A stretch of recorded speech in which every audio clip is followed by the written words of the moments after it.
Hello, hello. Hey girl, thank you guys for tuning in to another episode for the Flippin' and Heels Real Estate Women Investors Virtual Summit. I have a special guest with me today, Miss Feisty, Miss Asia. What's going on, Hello, hello. girl? Nothing. How you doing? I am good. I'm good. Thanks so much for agreeing to be a part of the virtual summit. I mean, I see what you're doing. You're killing it. You are a general contractor and a woman and a boss, flying all over the place, making decisions, making boss moves. So I just love it. So tell us a little bit about yourself. Oh, well, hello, everybody. My name is Asia Denson. I'm from Detroit, Michigan, born and raised. I'm a licensed general contractor in Detroit. I wholesale and I fix and flip as well. Okay. So just to get started, just to, I guess, jump right in. So you mentioned wholesaling and fix and flip. So which one did you get started with first? I started wholesaling first back in, I think it was either 2012 or 2013. I went to the Fortune Builders free seminar that they always having, and then I paid the additional, I think it was like $1 or $2.99 for the 3-day extended weekend to kind of get into wholesaling, and that's how I got started.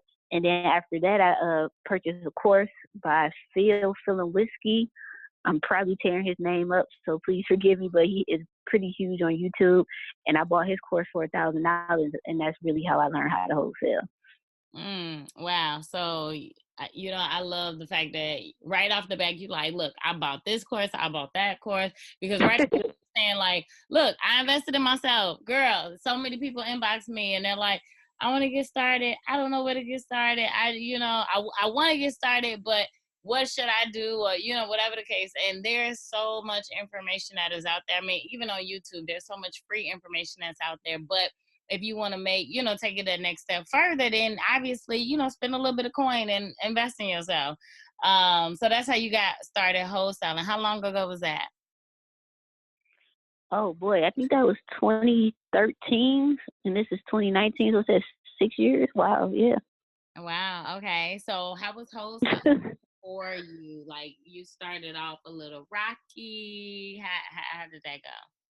Well, it took me 7 months to do my first deal, and how I got my first deal, I was just having a conversation with one of my good friends from high school, which is also a subcontractor for me, and he was like, "Well, bet, can you sell my rental property?" I was like, "I don't know, I'll try." He was like, "Well, just give it a shot and see."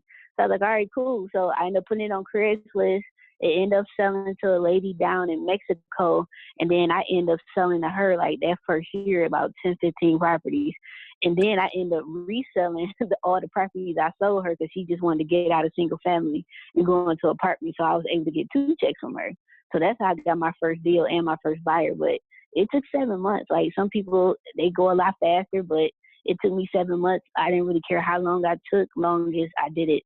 Wow. I know that's right. Cha-ching. So you, yeah, Right? on a double bubble right there. So you were still working, like you were still working a 9 to 5, and you were like, I want to learn this wholesale thing. I mean, Well, actually, I had a job. I was a highway engineer, heavy highway engineer inspector, and we ended up getting laid off around the same time. And I was like, look, if I'm ever going to be broke again, it's definitely going to be because it's something that I did and not by the hands of anybody else. So that's really what got me into wholesaling. Well, I always knew I wanted to be in real estate. I just didn't know how. I wanted to be an agent at first, and then I was like, no, I'm straight on that. And then I found out about wholesaling and then went from there. But I was a highway engineer. We got laid off. I used all the money that I had saved up for about a year and a half because I didn't work. And I paid my bills. And then it got to the point where I was like, okay, if you only got $3,000 left in your name, what are you going to do? Go ahead and get this your contractor license. So I used the last $3,000 I had to my name, and I went and got my builder's license. And that was the best decision I ever made. I ended up losing my house that I was living in. I had a condo to foreclosure, but I ended up selling it on the short sale, which was actually was great. And then the investor who bought it, they gave me $3,000 just not to tear the house up. That's what people was doing back then in Detroit. If they lost their house, they'd like gut it, tear it up, leave the water running while in the winter time. So it's like an ice skating rink in there the whole night. So I was like, cool, you gonna give me $3,000 just to not mess the house up? That's cool. And to leave the appliances. So that's what I did. I moved back with my mom, and that was actually a blessing in disguise and probably one of the best things that ever happened to me. You better come through with this testimony, girl. Okay. You better come on with it. Okay, so bam, you got laid off, took all your savings, paid your bills, started investing in yourself, learned some wholesaling, did a couple wholesale deals, went ahead and got your GC license, and then you were like, I'm just about to do this real estate thing. And it's funny you say, you always wanted to get into real estate, but you didn't know how. What I say is I always wanted to be successful, but I didn't know how.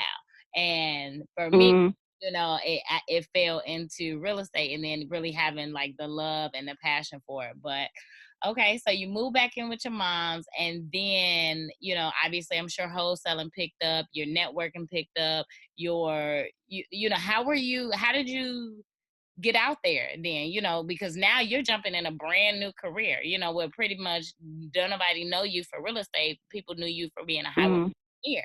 So how does that look like, building up your clientele and business and things like that? Well, I kind of skipped the part. I forgot that I went to carpentry school, so I was doing all that at the same time. But I built my clientele and everything just off social media, because I got on Instagram maybe 2015, 16, because I was like, what is this Instagram everybody keep talking about?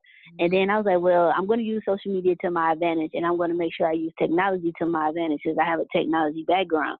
So the technology part is, as far as doing renovations in Detroit, most of my clients are investors, and they live nowhere near Detroit. So I use technology to communicate with them via either the WhatsApp app or, Google Voice or YouTube and other outsourced. I think there's another Google one too, Google Hangouts or Skype and stuff like that.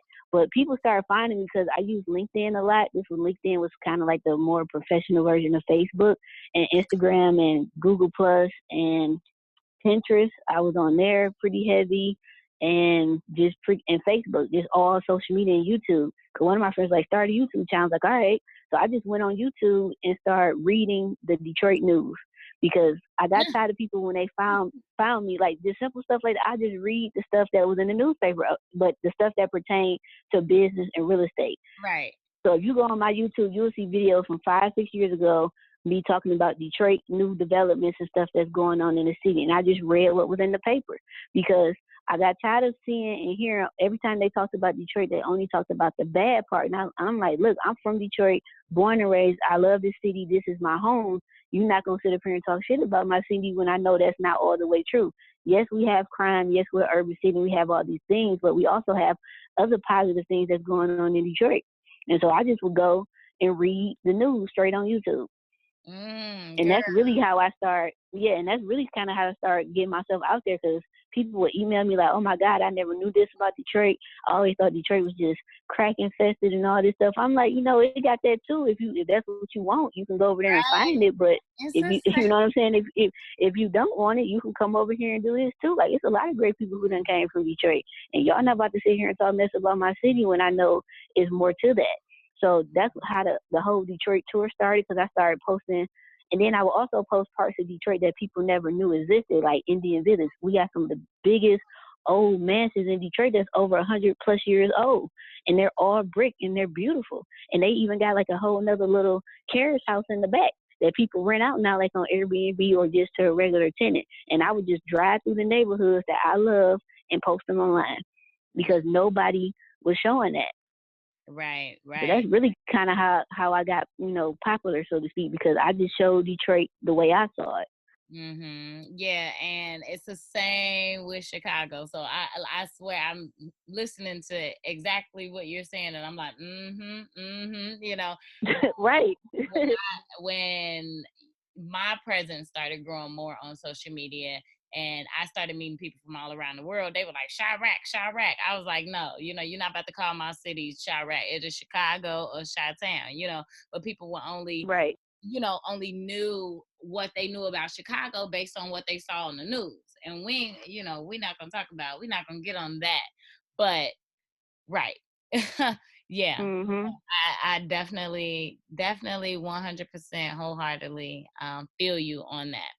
So you were able to grow your clientele. You know, you're wholesaling, you flipping houses now, and, you know, as a general contractor. So what would you say the majority of your business is right now? Like, are you doing majority of projects for yourself?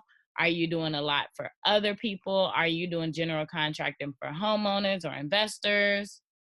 What would you say that looks like? I would say probably 40%.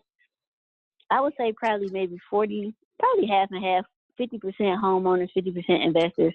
I prefer homeowners because, you know, they have realistic numbers. Only thing I don't like about investors is, well, not all investors, some investors who they want you to cut down on your price as a contractor and cut as if I don't want to make a profit too. No, I'm in the business to make money. I'm not a 501c. I'm not here for no tax write-off and no tax benefits. Like, I need to make profit too, just like you want to make profit and your numbers need to work. My numbers need to work too, or I just can't do it. Like, a lot of people like, AJ, your prices are too high. I was like, well, apparently they're not too high to some people because I'm still working. I charge real contractor prices, and you're just not used to seeing them, especially from nobody black, and damn sure especially from not no woman. But then again, when that same project is bidded out to my white counterpart contractors that live out in the suburbs of Detroit, they're either double or time and a half or even triple what my bid was. Like a rehab I'm finishing up now, my contract is $145,000. She showed me the same exact work from a contractor out in Brighton, Michigan. That's like a 40-minute suburb of Detroit, and it was like $200-some-thousand. The same work. But I'm local. All my crews is local. All my subs is local. Like, and then it was to the point back like a couple years ago where these same white contractors, they don't want to come to Detroit because they like, well, I'm gonna get robbed. My tools and stuff gonna get stolen. Well, they might if you leaving your car doors open and your tools just laying out. Anybody, yeah, you might get your stuff stolen. Right. Okay. All right. So you mentioned, you know, having counterparts, white counterparts, but I even just want to touch on like men in general, you know, by you being a woman in a very male dominated industry. I mean, being in real estate is one thing, but you're a licensed general contractor. Girl, tell me how that's tell me how that's I mean I know it's going well, you know, I know you're killing it, but you know, tell me about like, I mean, the challenges that you have to deal with, and then how you overcome them. Well, I don't really have this many challenges when I first started, but okay, one main challenge is, oh, you're a woman, what do you know? I know a lot because a lot of people don't understand. I have a construction background. My granddaddy was a big carpenter in the South. He had a company down in Columbus, Georgia. My daddy's a retired brick mason. He's been a brick mason. He was about 15, 16. And my brother is a brick mason. So I come from a construction background. So I actually kind of do know what I'm talking about. And that's the whole reason why I went to carpentry school. So I was like, okay, if I ever have to step in and help on some part of the job, at least I can, number one. And then number two, if I hire somebody who don't know what the hell they're doing, I'm able to stop it before it goes too far. Because I know that this is not right. Like, all my subs know I'm a fact checker. Okay, I hear what you're saying, but I'm going to pull up on the site with this thick-ass Michigan State Code, building code book, and I'm going to go through that mud with my highlighter. Like, no, you're wrong. This is what it says. This is the minimum that we have to do or the max. So in that aspect, I've had issues, but not really too much anymore because everybody know, like, I'm a fact checker. And the other issues I would say is just being, like, that's kind of how I started charging for estimates, because I would go out to look at houses for free because I used to do free estimates all the time. And then people were like, oh, I just wanted to see if you was a woman. I wanted to see if you was really the owner. I didn't know if you was the secretary. Girl, yeah, like little sexist comments like that, but it didn't really bother me. But the one that got to me was, I went on a Sunday. I love Walking Dead. This was about 4 years ago. And I went to go look at this lady's house, and I gave her bid, and she like, oh, okay, I just wanted to know if my uncle was trying to play me, so I'm going to go with him. I'm like, B-word, you knew that I was coming over here, so you know what? Going forward, I'm going to start charging. So I started charging $50, then I went up to 75, and then 2017, I went up to 100, and I'm still at 100. And now I'm finding out other contractors in Detroit and the burbs who charge, they charge $250, $400 for estimates. I was like, oh, my price about to go up. I know that's right. Now, yeah, but other than that, I haven't really experienced none. I did have to fire one contractor last year, and because he messed my roof up, like doing the framework, and you know, you can't cheap out on no framework, and that's my fault because I was trying to save money, and then I was able to stop it before it got too bad. Mm-hmm. So that's one good thing I'm glad I did go to carpentry school for. Right. So do you have other general contractors that you work with, or you just have all subs? I have all subs. I heard a couple of other, regular 1099 independent contractors for like a lot of the inside, carpentry work. But my electrician, plumbers, HVAC, everybody's their own contractor. I have had other GCs contact me that I wouldn't mind teaming up with, because my issue is like getting the contract is not the problem. It's being able to perform. And if I'm too busy, I have sense enough to say, hey, I can't do that. And a lot of people don't. That's how a lot of people screw themselves. Like, and my philosophy is, I only got my name. That's it. If I go flat broke today, at least with my name, I can rebuild. And ain't nobody going to mess that up. You right about that. You right about that. So, okay. I mean, look, it's so many gems that I'm pulling out of this interview. I'm like, okay, we got wholesaling, we got. So tell us about your current projects. What are you currently working on? I'm currently working on that $130,000 project. I'm hoping to be done by the end of April, or Easter would be great. We've been in this house since August. 3 months we were put on hold because we were waiting on the house to get pulled off the demo list, because the homeowner didn't know until I got ready to go pull my permit. They're like, oh, you can't do anything. The house about to get knocked down. I'm like, oh, okay.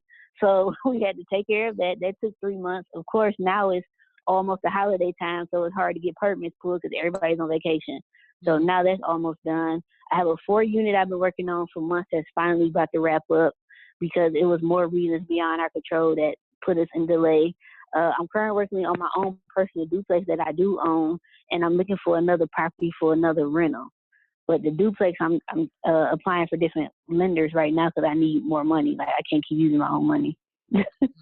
Right. No, absolutely not. So do you prefer to use hard money, or what's your preferred method for financing your project? I prefer to either use my credit card if I got a high enough limit for it, because you can do balance transfers on it and then transfer the money to your account and do whatever you need to do with it. Or I prefer to use a hard money lender, but that lets me make my own terms. Like the first deal I did about a year and a half ago, he let me make my own terms, and then we just came to an agreement and he signed and got it notarized. So I love those type of lenders, because at the end of the day, it was a win-win for him. If I didn't pay him back, he got a brand new rehab house with a great paying tenant paying $850 a month, and I only borrowed $15,000. The house ended up selling for $48,000. So he was straight either way it go. Right. Yeah, he was real straight. I need his number. Right. So I need to call him now, because I'm looking at another house. Because he was like, so once I paid him back, he was like, oh, so when the next one? I was like, pipe down. Let me, enjoy my little high right now, because it's the first time I did it. I just took a chance and stepped out on faith, and now I want to do it again. And so that was the property that you went in, you bought, you renovated it, and then you rented it out?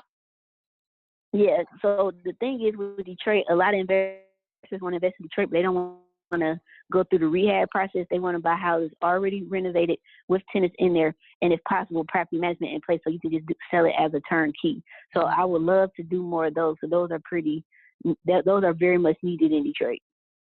That's great. And that's a really good point on knowing your market, because in Chicago, turnkey is cool, but I wouldn't say that is a necessity. It really just depends on the investor. I mean, and probably because we have so much inventory. Like if somebody wants turnkey, we can find that. If they want something that has equity in it that needs, a little bit of work or a whole lot of work, we can find that. So it really depends on the investor. But I think that's, another great point to knowing your market, and knowing that that's what investors are coming into the area and buying up. So that's the demand. So you may transition your business, like you say, you may do another one or two, but depending on how well it works, you may do more and more of those, because if that's the demand, then you got the supply. Right, because one of my big clients, he do that too, but he do it with apartment building. So he'll buy apartment building, update it, fix it up, rent it out 2-3 months, and then sell the whole apartment building as a package. Now I would love to get to that level, but let me do a couple more houses first. And he does really well at that. Oh, he doing extremely well. Yeah, I might have to. He just bought one for 60, and he put, I think, another 60 in there and sold it for like 285. I think it was like a 14 unit. And how much he sold it Yeah, for? he sold it for 285 because he called and told me like a week or two ago. I was like, damn, that's what's up. And I met him off of Yelp because I have a business page set up on Yelp with reviews and stuff. I get a lot of clients off of Yelp too because nobody, I don't know why contractors not using it if they are or they're not using it to their advantage, but I use Yelp. Yeah, we may need to talk offline because them numbers. Look, and after this interview, you gonna have people hitting you up like, Asia, I want to invest, girl. Listen, you're gonna have some personal, some private investors calling you. Those are the ones I want though. I want the ones that's like, hey Asia, I got this money. I don't know what to do with it. Cool. Go and get that to me. We're gonna sign an agreement to where we both are equally in this, and I'm gonna go do my thing, and you gonna sit back and get paid. I love those. Yeah, that's how my partnership is.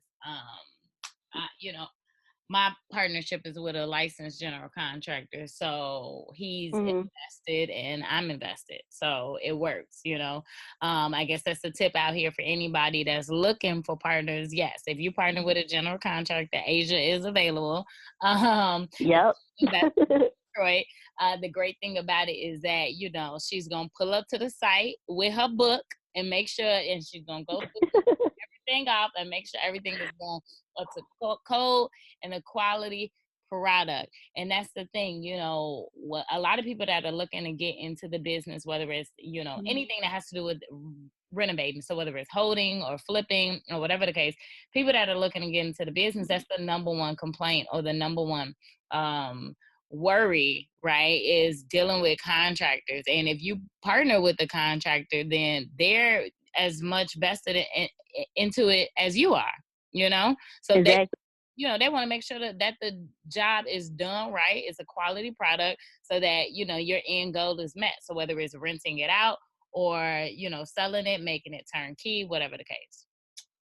Yeah, because all my subs, we operate the same way. We all believe in quality, and I met a lot of them through Instagram, and the other ones I met through doing other jobs for other people. Like my HVAC guy, he's amazing. Like he got his own company. It's been times he done ate like. I'm the type of contractor to where if I got to eat something on the job, I will to make sure it's right. Now, I ain't going to eat too much because at the end of the day, I still got to make money too. But perfect example, he underbid it on this house we're working on together, and he ended up having to run new duct work. He could have left what was there, but he wouldn't be able to sleep at night. And that's how I am. And that's how everybody on my team is. Like, we have to do things the right way, because if not, it's gonna bother me. Like, I lose sleep on certain contracts if I can't do what I need to do to fix it. Sometimes I hit them with a change order, and if it ain't too much, I'm like, you know what, fuck it.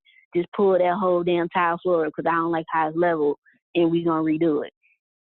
Like, I've done that too. Like, I'll bust out a whole damn floor if it's not right, because I can't put my name on this. Now, if you didn't want to pay me to re-level that floor, that's a whole nother story. But if just the tile ain't laid right, I eat that cost. Right. And that's energy too. That's huge. That's huge on energy, because I'm big on, what goes around comes around, karma, all of that stuff. But that is true. Reciprocated energy. When you put out good work and a good product, good things happen, good people come, good buyers, great tenants, whatever that end result is supposed to be, great referrals, like that energy is transferable. And if you sitting here talking about you standing behind a product that got a crack in the foundation, that and you saw and you didn't seal up, but you sitting here trying to sell it, flip it, rent it, whatever the case, and it might have some issues. That speaks so much to, definitely character, but again, like the energy is huge, and that integrity, that's the type of people that we all need to be in this world. Exactly. If more people had integrity, the world would be a better place. I agree. But some of my clients, they love that, some don't. My mom's like, you just too honest. I'm like, I can't help it. Really?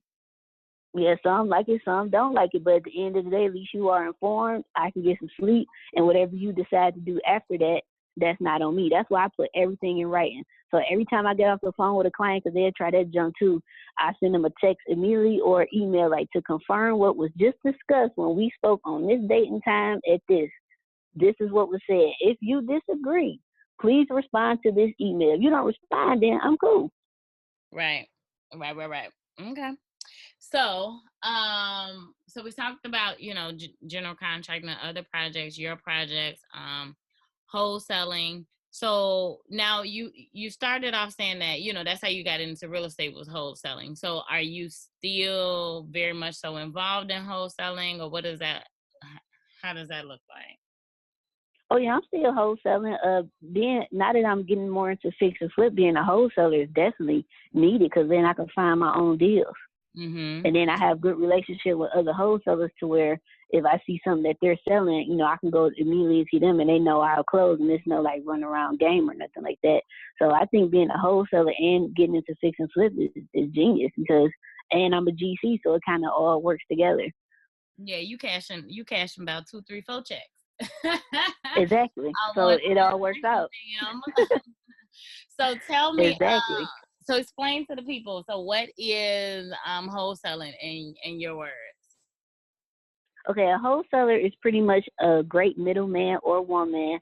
So you go to a seller is in distress, they have property taxes owed on, it's about to go into bank foreclosure, short sale, or you just get people who just flat out don't like realtors. I get them too.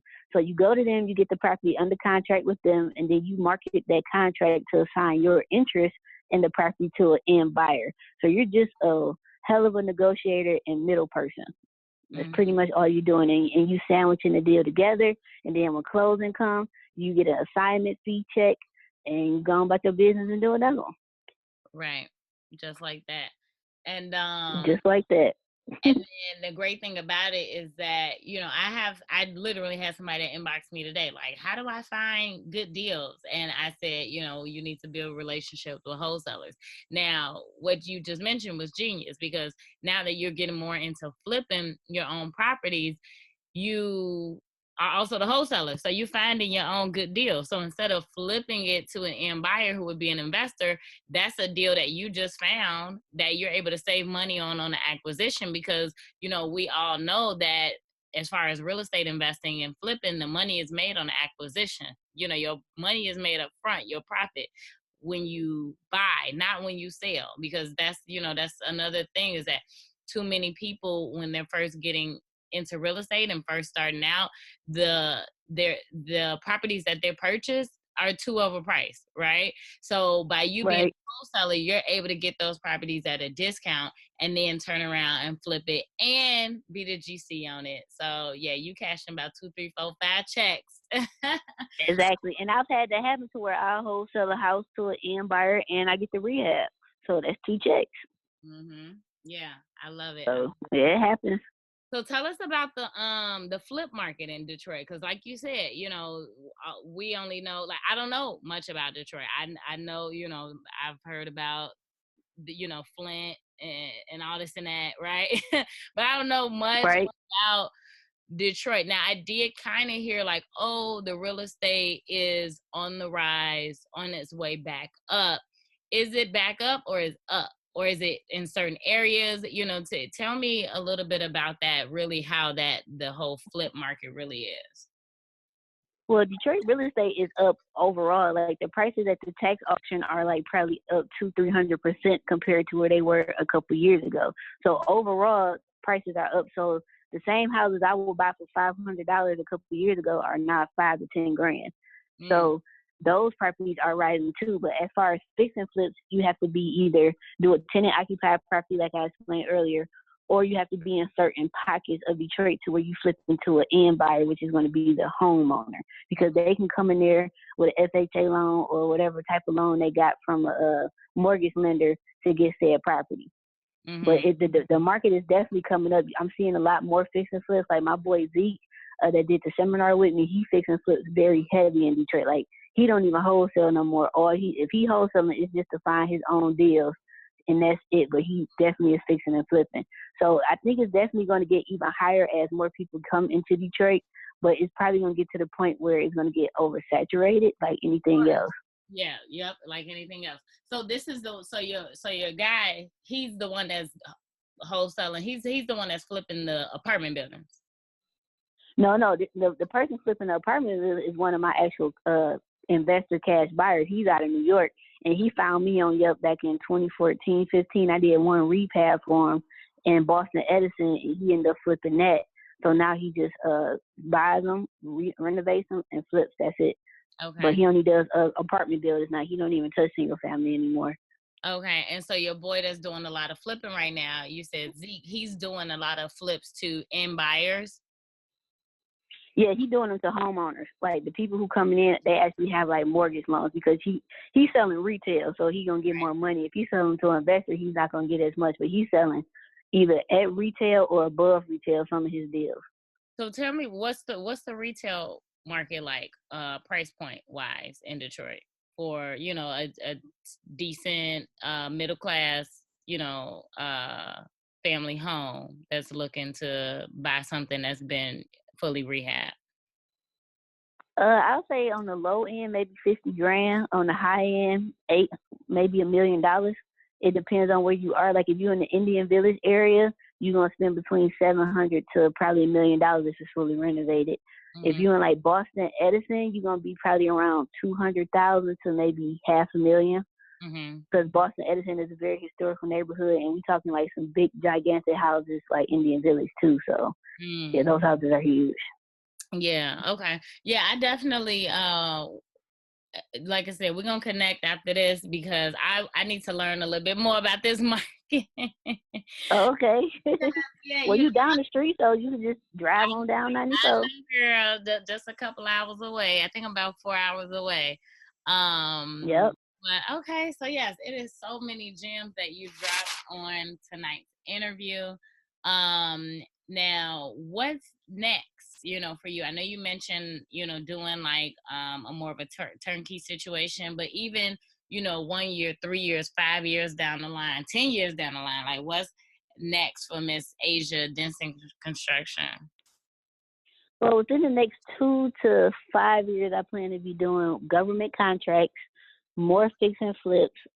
My ultimate goal is I want 10 single families, I want an apartment building, and I want a laundromat, and then I want to develop my own community. Like I'm working on that now as far as getting the money in place and then going to speak to different other GCs like that actually build ground up or prefab. Because I think I can probably get some type of grant money to do prefabs if I make them more energy efficient. So I'm working on that. So that's definitely my probably 2 to 10 year plan. Because I want my own little community. Because Detroit has so much vacant land. I'm like, just go and give me this area over here. Thank you. And I redevelop it. Right. Basically, that's what's up. And then, by you being a woman, I don't know, are you, are you certified, MWDBE certified? Yeah, I'm certified through National Association of Women and something. I have to pay every year to renew. It's like $200 or $100, but I do have my WOSB. I'm also lead abatement certified. I have the EPA certification, and I have the RRP one, and I got the SBE one. That was with like airports and stuff. I haven't bid on airport jobs, but I got it just because they were giving it out. So whatever certification I can get, I'm gonna take it. I know that's right. Go because right, my old boss always told me, he's like, Asia, the more you can do, the more you're worth. And I'm like, cool, I get it. Thank you. I know that's right. That's a tip from the 9 to 5. Yep. So I definitely took that with me and brought it into the company. Mm-hmm. So if you weren't doing general contracting, what do you think you'd be doing? I'd probably still be working on the highway. Mm-hmm. The only reason I'm not working is because they never called me back, and I never called them back to ask for work. So they probably didn't know I was available. So, but I did get a call the other day about coming back to work, and I'm like, the only reason I would go back to work right now is just so I could borrow more money. Because that increased my income. Mm-hmm. And so to show that your income is more stable. So I get it. Right. So Leverage. I would do it just to borrow more money. That's the only reason. But I'm gonna see what they talking. If they want to pay me, I don't know what I take. Because before I left, I was making like $30 an hour. I was about to say, now what you about to be at work? Answering the phone, telling your subs to go here or there. Like, come on now. That's what I was doing. That's what I was doing the last year I worked, because on the highway, I'm basically sitting in my car for 8 to 12, 15 hours a day. So it's not like I'm in the office. So I'm like out in the field, sitting on the highway, just walking up and down. So that's how I finished grad school, sitting in that car. I'll be doing my homework and stuff like that on the job site. I finished grad school while I was working. I'm like, I'm sitting in the car all day. I might as well go and finish school. You might as well. Yep. I know. So I just sat in the car and knocked all my homework out. I had a laptop. I had my little that's back when they had the little portable Wi-Fi thing. I was just about to my say, little hotspot. I had my laptop, and at the time I had a Dodge Nitro, so Chryslers come with a regular like house plug in the car. So I just had that boy plugged up, sitting there doing my work. They need something, I get out the car, lock it up so nobody rob me, and then get back in the car and do my work. And then I would go to class at night. I know that's right. And we got people out here that's, making excuses pretty much for why they can't get to where they want to be. That's the whole reason for the Flippin' the Hills virtual summit, is to show that there are women that are out here killing it and doing whatever they got to do by any means necessary. I mean, your story is very similar to mine. Well, kind of, but not really. I mean, I didn't go the whole GC route like that. I'm not that smart. So, no, don't say that. You are that smart. I didn't go that whole route. But I mean, as far as grinding it out, investing in yourself, buying courses, working, going to school. Like I used to work full time at night, get off at night, and then go to school during the day and do real estate on the side. So yeah, I get it. But you wanted it though. That's the thing. You gotta want it, and that's what I tell people. Like, how bad do you want it? That's the bottom line. Like, I had no choice. I was laid off. My back was against the wall. I was broke. I was losing my house. I was upset and depressed for about a month. And after that, I was like, man, fuck this shit. And you about to go and step out on faith. If it don't, my whole thing was this: if it don't work, I can always go back and get a job because I got an engineering degree. But for me to go back to work, that means I done outsource every resource I done ever had for this business not to work. Right. And it's been times it's been slow, and I done went on job interviews, and I was like, this is just not gonna work. Right. You like, wait. You was probably sitting across from people just looking at them talk like, yeah. Yeah, no. Because one company, they offered me a job, and the pay was like half of what I used to make. I was like, yeah, I'm just gonna, keep, trying. God got me, and I'm gonna just do my part, and He gonna meet me halfway, and we gonna be all right. That's right. So I can imagine that, with the brand that you've built and the image that you've built, I can imagine that you have women that reach out to you. I'm sure they do, saying they want to be contractors or they get questions about being a contractor and things like that. What are you telling women who are reaching out to you to have that conversation? The first thing I tell women is to keep your emotions in check. I have to tell myself that every day. We are women. Do I be wanting to boo-hoo cry sometimes? Yes, I do, but I can't do that until either I go to my quiet place in my car or the bathroom or when I'm home. That's the first thing I tell people. Like, you got to be able to control your emotions. At the end of the day, you are dealing majority with men, and you have to still treat them and respect them as men. That's the first thing I tell people. And then you got to control yourself in general. The other thing I tell people is, like, don't give up. I'm like, just start. Like, it took me 5 times to pass my GC test. Why? Because it's one section on the residential builder test that talks about concrete. Now, me coming from highway, I'm answering these questions like building a damn freeway. And I fail every single time. And on the 5th time, it clicked like, girl, they talking about a house. And then I passed. Because that's what I come from. I've been in highway construction since 2008, so that's 2012 so that's 4 years of all I knew was highway stuff. Right. So I had to kind of, adjust and adapt, and then I passed. You said, girl, they talking about a house. Yep. I love it. Yeah, I just tell people to just do it. You might lose some friends. Like, when I first decided this is what I'm going to do, I started talking to a whole lot of people. If I see them, hey, what's up, how you doing? But ain't no hanging out. All my close friends, they respect it, they understand it, they know I'm busy, but it's no hard feelings. The Right. people who had hard feelings, I don't deal with them no more because I don't understand what you got hard feelings for because I'm about to do something else. Right. Or better, yeah, I'm just trying to make a better life for me and my family. I'm trying to do something different. And if you can't understand or respect that or be patient with me while I'm, building something, I ain't saying I don't want to be your friend. I'm just saying, hold on. And if you take it personal, then yeah. No, I said that I don't want to be their friend because Oh, they you wasn't didn't? doing shit. Oh, right. Well, So I'm you got them people too that they going one way and you going another. So I get it. yeah. So yeah, I didn't want to be their You friend. Now like, we no, can be cordial if I see you. Hey, what's up? How's it going? I straight up told them, all right. Girl, okay. And now you over here got me cracking up. So before I let you go, um look, I sound like a record over here. I'm about to start singing before I let you go. But anyway. No, I want to say, so you are obviously amazing. You got all these dope things going on. You are on social media, making an impact, building your brand, building relationships, whether it's LinkedIn, Yelp, whatever, flying all over the place, bidding on different jobs and all of these great things. Um, I do know that you also do courses and workshops and things like that. So explain to us a little bit about that, and then I'll just let you close it out. So explain to us about that, what that looks like as far as workshops, conferences, seminars. Explain to us, do you have any products or courses or anything right now that you have going on that you would like to offer to the people? And then the last thing is, how they can definitely reach out to you should they have any questions. Okay, I do have a product right now. I have an ebook called The Detroit Real Estate Yellow Pages. And basically what I did was put together, back in the day how we used to get the big old thick yellow pages and look through it and find us a plumber or whatever. I basically did that, but did it based on real estate. So it's me in there as, of course, the only contractor. Yes, I'm biased. I have other I have other wholesalers in there. I have like 4 or 5 pages of different lenders and financing options that you can use to fund your real estate deals, be it in Detroit or anywhere across America. Wait a I minute. have other brokers in it. Wait, did you say 4 or 5 pages? Yeah, it's like 4 or 5 pages. And then the ebook is doing so good to where I'm going to do another ebook just on lending.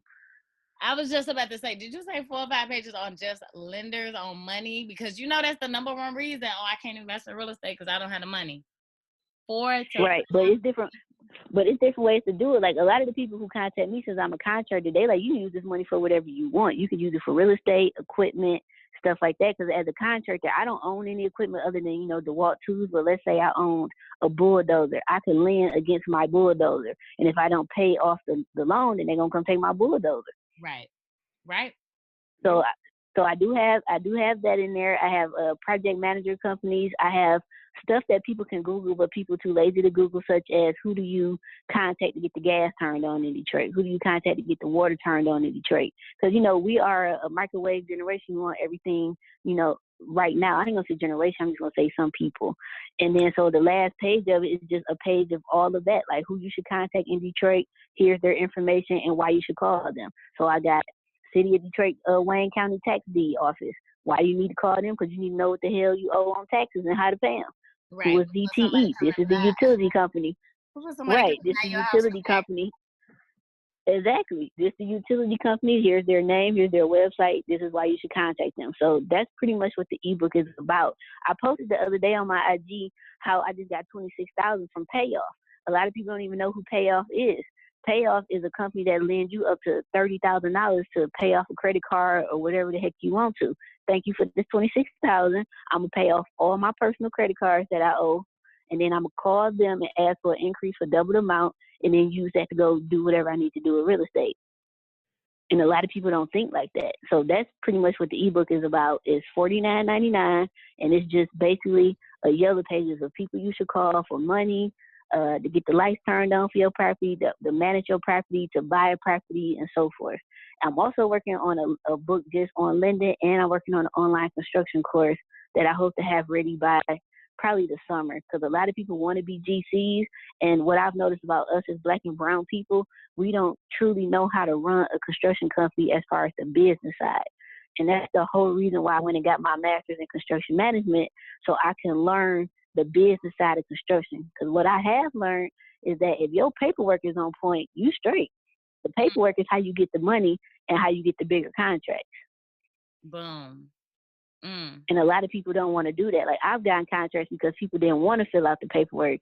We talking 4 pages. Like, come on. Girl. But that's why a lot of my subs rock with me, because a lot of, especially men, they just want to work. They don't want to do this back end office side. Okay, cool. Sign here, and we're going to go get this bread together. Right. You're right. You're right. You said sign here. Can you do that? That's all I need you to do. Sign.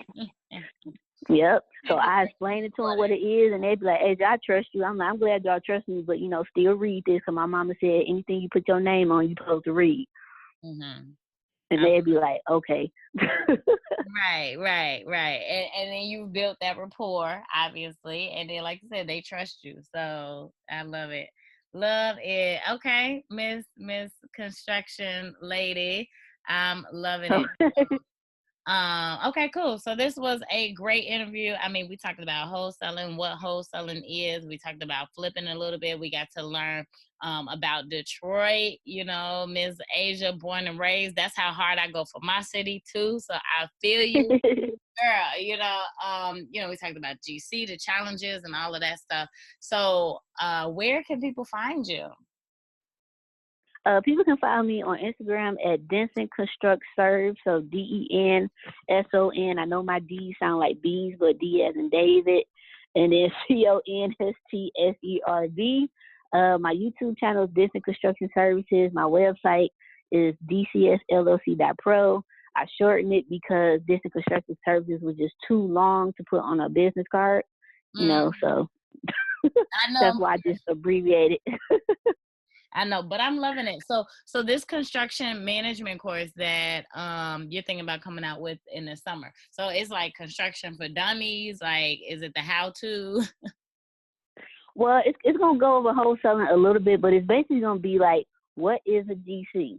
How do you find subs? I'm gonna have contracts. I'm gonna have worksheets. Like, it's basically gonna teach you how to run a business, or basically how I run my business is how I'm going to break this down. And you can implement it into your company or start your own, because like you said, I know people are asking me questions all the time, and they are. And so I'm like, okay, I'm just going to come up with this course that you can buy, and then that'll help you. Then if you got questions after that, then okay. But, and then plus nobody's doing it. So I always try to think outside the box. That's the whole reason why I did the Detroit Yellow Pages, because nobody had nothing out there like it. And it's simple stuff that you can Google, but people ain't about to do all that.